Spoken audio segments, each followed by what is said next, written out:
Bab 1019. Cuma mau diam melihat adegan romantis. Karina mengajari Dea untuk mengerjakan PR lalu mengajarinya menggambar selama beberapa saat sampai akhirnya gadis kecil itu mengantuk dan tertidur. Karina mengangkat gadis kecil itu ke tempat tidur dan bermaksud turun ke bawah untuk mengambil segelas air. Kebetulan dia melihat Ezra yang berjalan ke ruang keluarga sambil membawa seikat bunga dan dengan sangat lembut memberitahu Kina bahwa bunga itu adalah permintaan maafnya karena tidak bisa pulang sebelum makan malam.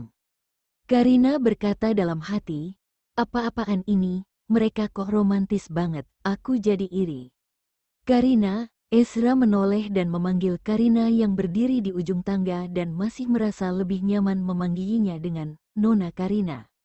Namun Kina berkata kalau kedepannya mereka akan jadi keluarga dan jangan terlalu kaku. Kina juga berbalik untuk melihat Karina setelah mendengar suara Ezra. Aku tidak mau ganggu kalian, jadi aku mau bersembunyi dan berdiam di sudut untuk lihat kalian yang lagi romantis. Karina menjelaskan dengan sedikit canggung dan tersenyum. Karina, ada yang bisa aku bantu? Kina bertanya dengan ramah. Karina berkata, tidak perlu, aku turun karena mau ambil segelas air. Kalian lanjut aja, jangan pedulikan aku. Dia ingin turun untuk mengambil segelas air tapi malah terjebak dan melihat adegan romantis.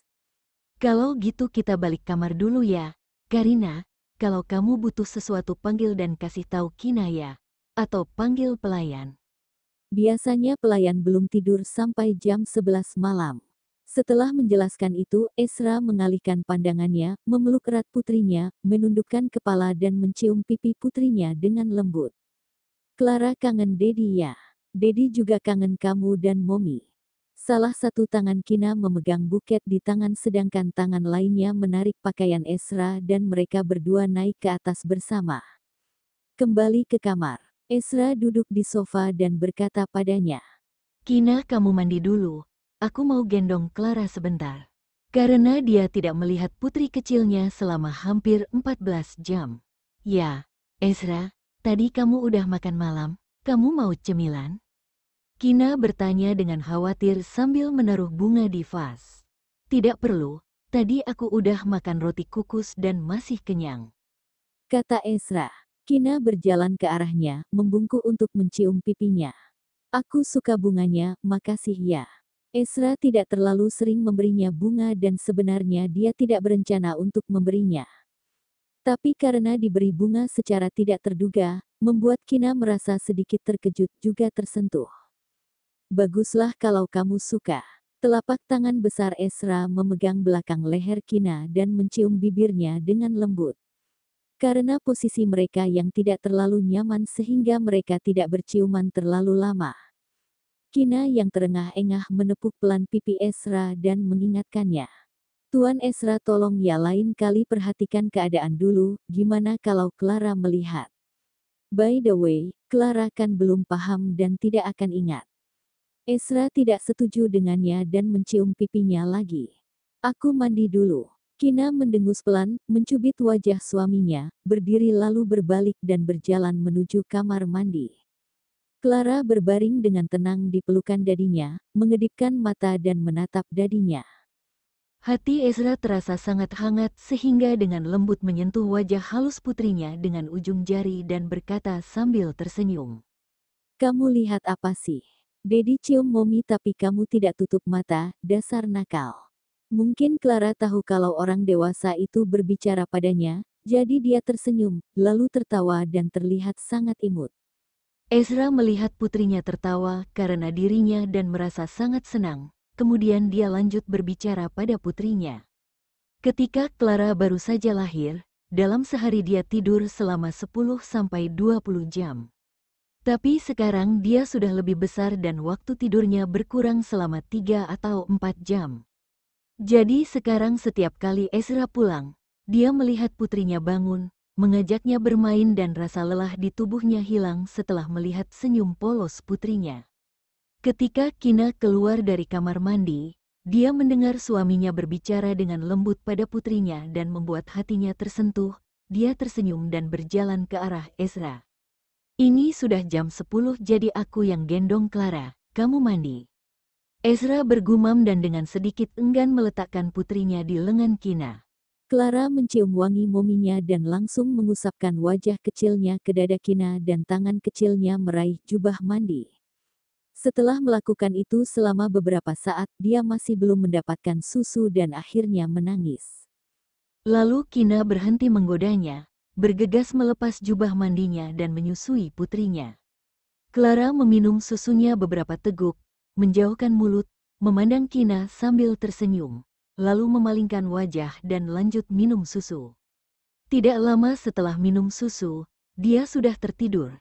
Kina hendak membenarkan pakaiannya, tapi karena putrinya merasa di mulutnya tidak ada apa-apa, dia langsung membuka mata dan sedikit mengernyit, menatap Kina sambil mengerucutkan bibir dan sedetik kemudian menangis. Iya, aku tidak ganggu lagi. Nih minum susu, Kina membujuknya dengan suara lembut, menahan wajah putrinya supaya terus menyusu tapi putrinya tidak menyedot susu, hanya mengemutnya tapi Kina harus menunggu dia sampai dia tidur nyenyak dulu sebelum melepaskan. Ezra keluar dari kamar mandi dan bertanya dengan lembut. Clara sudah tidur, ya. Tapi aku harus gendong dia dulu, tunggu dia tertidur dan baru menaruhnya di ranjang. Kata Kina. Dia bertanya lagi. Kina, kadang kamu bosan tidak bersama putri kita di rumah atau merasa kesal? Kina menggelengkan kepala, tidak kok, kenapa tiba-tiba kamu tanya gitu? Clara sangat lucu dan tidak rewel, jadi mana mungkin Kina merasa bosan atau merasa kesal padanya. Gak apa-apa sih, Ezra menjelaskan. Saat makan siang hari ini aku dengar 2 atau 3 bawahanku bercerita tentang istri mereka setelah melahirkan dan merawat bayi di rumah. Awalnya saat bayi masih kecil pasti akan banyak nangis. Awalnya si istri mereka senang karena punya anggota baru dalam keluarga, tapi setelah merawat anaknya selama beberapa waktu, mereka merasa kesal dan bosan. Kemudian sering menelepon bawahanku dan memarahi mereka. Lalu aku lihat gimana cara bawahanku menghadapi itu dan apa yang mereka rasakan. Biasanya mereka yang punya posisi lebih tinggi di militer, rumah keluarganya akan berada di kompleks militer. Tapi bagi mereka yang tidak bisa terlalu sering pulang karena harus tetap jadi tentara yang siaga untuk keadaan darurat, hanya bisa pulang saat dapat libur sebanyak 2 atau 3 hari setiap bulan.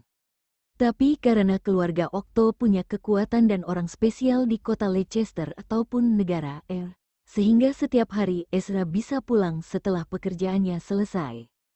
Tapi seringkali setelah pulang kerja, masih ada beberapa hal mendesak sehingga dia harus bekerja lembur di ruang kerjanya.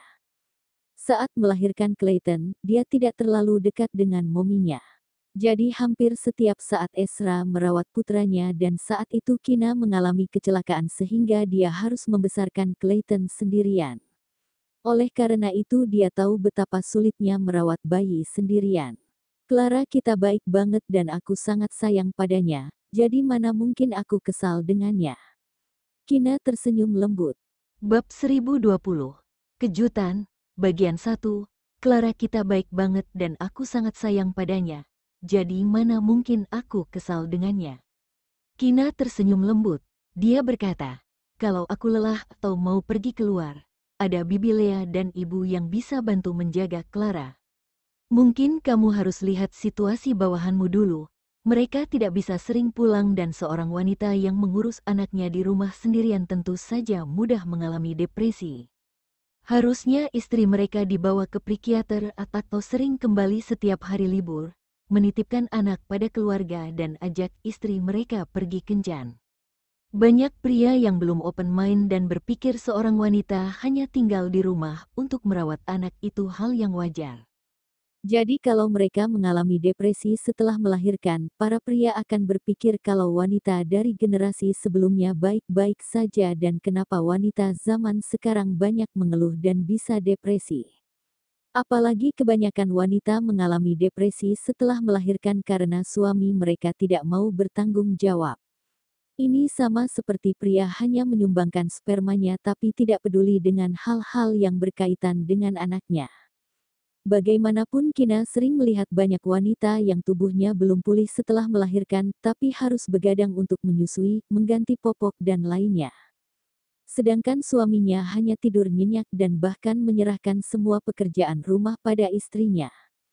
Pria selalu merasa lelah karena mencari uang untuk menghidupi keluarga, sedangkan istrinya merasa depresi dan mengeluh karena mengurus anak di rumah, padahal menurut pria itu hal ini lebih mudah. Jika seorang wanita tidak mapan, dia akan meminta uang pada suaminya untuk membeli popok dan harus menghormati suaminya. Dalam pernikahan seperti itu, wajar saja kalau wanita merasa depresi. Kina sangat bersyukur karena dia menikahi orang yang tepat dan tidak pernah mengalami situasi buruk seperti itu. Ezra merenung sejenak dan berkata, "Nanti saat Kevin pulang, biarkan dia rawat Clara selama beberapa hari dan aku akan ajak kamu pergi untuk istirahat." Selain dirinya dan Kina, orang yang paling disukai Clara adalah paman Kevin. Jadi Ezra akan menyerahkan putrinya pada Kevin dan akan merasa lega saat mengajak istrinya pergi. Moses melakukan pekerjaannya dengan sangat cepat. Ketika dia dan Karina membicarakan tentang penerbitan komik, sekarang tanggal pencetakan dan penandatanganan sudah ditentukan. Sekarang awal Mei dan tanda tangan akan dilakukan pada pertengahan Agustus. Jadi selama akhir musim panas, Karina harus menyiapkan sampul, beberapa komikus senior untuk mendesain bookmark dan jadi sedikit terburu-buru. Karina menginap di rumah keluarga Okto selama beberapa hari dan merasa sangat bahagia. Tapi dia harus segera kembali bekerja setelah menerima pemberitahuan dari Moses. Dia pulang sekolah saat sore hari dan ketika dia pulang, dia tahu kalau Karina sudah pergi. Seketika dia merasa sedih dan akhirnya Vito menelepon Karina untuk bantu membujuk putrinya. Tapi meskipun begitu, gadis kecil itu tetap merasa sedih selama 2 hari. Karina masih pendatang baru saat komik pertamanya diterbitkan. Waktu itu klub buku Genesis tidak mengatur sesi tanda tangan untuknya, tapi komiknya tetap tersedia di internet dan toko buku besar. Kali ini mungkin karena identitasnya sebagai adik seorang artis terkenal yaitu Gusion terungkap, jumlah fansnya meningkat pesat dan jadi semakin populer. Selain itu komiknya juga jauh lebih bagus daripada komik pertamanya, sehingga jumlah komik yang dicetak kali ini 10x lebih banyak dari sebelumnya. Karina sangat memperhatikan penerbitan buku kali ini dan sampulnya.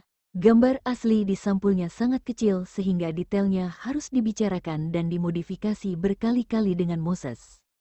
Sore ini bel pintu berbunyi, Gusion pergi untuk membuka pintu dan melihat kalau orang yang ada di luar pintu adalah Vito. Dia jadi sedikit bingung dan mengajak masuk Vito ke dalam rumah. "Tuan muda ketiga, ada apa? Beberapa hari lagi ulang tahun pertama putra kembarku dan sebelumnya aku sudah bicara dengan Karina. Sekarang aku mau kasih undangan untuk kamu dan Karina," Vito menjelaskan, lalu mengeluarkan 2 undangan dari tas kerjanya dan menaruh di atas meja. "Karina lagi kerja di ruang kerjanya, aku panggil dia dulu," kata Gusion, bangkit dan hendak berjalan menuju ruang kerja. "Tidak perlu, aku cuma mau kasih undangan kok. Aku pulang dulu ya, ingat untuk sampaikan pada Karina," kata Vito. Gusion melihatnya berdiri dan berkata, "Minum dulu ya sebelum pergi." Vito berkata, "Tidak, aku harus cepat pulang dan makan malam sama istriku." Gusion tidak mau menahannya lagi setelah mendengar apa yang dia katakan. Setelah mengantar Vito pergi, Gusion pergi ke ruang kerja sambil membawa undangan yang dibuat dengan indah. Dia memberitahu Karina tentang undangan yang barusan Vito berikan.